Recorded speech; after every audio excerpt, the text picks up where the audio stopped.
Welcome to Backstories, the podcast where we dig deep into the untold tales behind the people, places, and moments that shape our world. Every month, we'll uncover the hidden narratives that inspire, surprise, and challenge us. So, grab your headphones and get ready to journey into the past, one backstory at a time. Here's Ryan. His story is called Lucky Mail.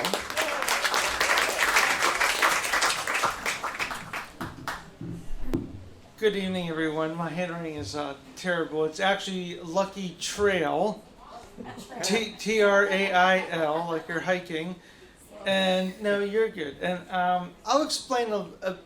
This story is not about my luck, but somebody else's luck that I was able to contribute to. So, 12 years ago, I was part of a program called AmeriCorps. And there's different branches of it. And the branch that I was part of was called National Civilian Community Corps. NCCC for short. So that's what I'll call it for the remaining part of my story. So I was in NCCC, which is a team-based program, and we're regional. So in each different region, there's usually up to like a couple hundred people. There's usually 10 teams. Based in each region, and I was in the Southwest region. And one of the states that we were involved in was Colorado, which is where we were actually stationed. So it was my third project, and we were doing a project on Pikes Peak, on the Bar Trail, which is the main trail that goes up to Pikes Peak. We were doing some trail maintenance. There was erosion in some places, so we were sort of refurbishing that.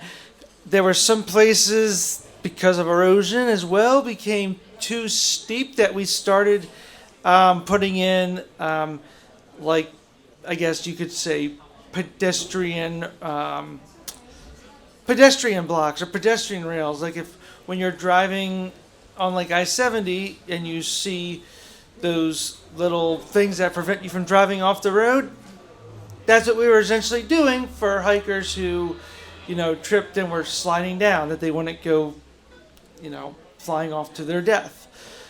So we were doing pedestrian blockages. Well, we were finishing up for the night, and we were hiking back down. We took our equipment with us, most of it. We usually found a spot that we would just hide our equipment, just put some brush, and hopefully nobody took it the next morning before we got there. But as we were hiking down, I saw something silver, something shiny. And I picked it up, and it turned out to be an iPod.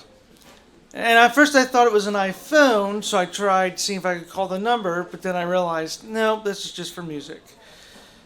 So I called the most recent number that this person had in their contacts. And of course their voice message was full. So I'm like, okay, well, I'll hold on to it. Hopefully they'll call me back. Maybe I can get it back to this person. I can mail it to them or whatnot. Now 2 minutes later, I get my phone ringing, and there's this lady, and she's like, "You just called me," and I'm like, "Yeah, I found this iPod or something on the trail. I'm on Pikes Peak. I just want to make sure I can get it back to you all. Like, can I email it to you? Or not email it, but can I mail it to you?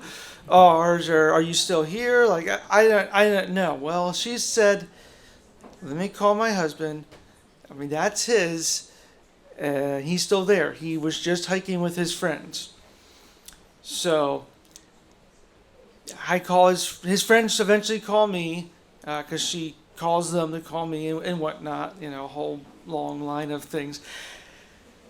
And I'm like, "Yeah, I'm hiking right down now. I got your iPod." He was so grateful. So once I got down, I was able to see him waving to me, and I gave it to him.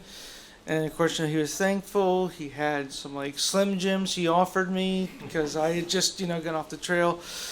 But the thing that stuck with me most, and I'm leaving this for last, the thing that stuck with me most, why I wanted to get it back to him, was because on the back of this iPod was an anniversary note that says, "I love you forever. You are my everything, sweetheart." And I saw that, and I just knew, because I'm the type of person where it's like I'm not going to take anything that's not mine. If I know it belongs to somebody else, if I can find that other person, great. If I can't, like if I find $20 on the ground, okay, it's mine. I will ask everybody in my vicinity if it belongs to them first. So that's what I wanted to do. I wanted to make sure that at least I got a hold of somebody so they knew that somebody found it. And it was just so lucky that it was that same day. Like the guy even said, "Wait, are you on that team that was up the hill doing whatever you were doing?" I was like, "Yeah, we're rebuilding the trail to prevent further runoff, to help pedestrians walk the path safely." So he's like, "Yeah, I just said, hey, you guys are awesome," like 20 minutes ago. And then I was like, "Oh, wow, that was you." I remembered that. So at that point, he must have lost his iPod, unbeknownst to anybody. And I just happened to find it literally just minutes later. So just the luckiness of me being there, but more so his luck that there's somebody that is willing to say, "Hey, this is yours. How can I get it back to you?" So, lucky trail.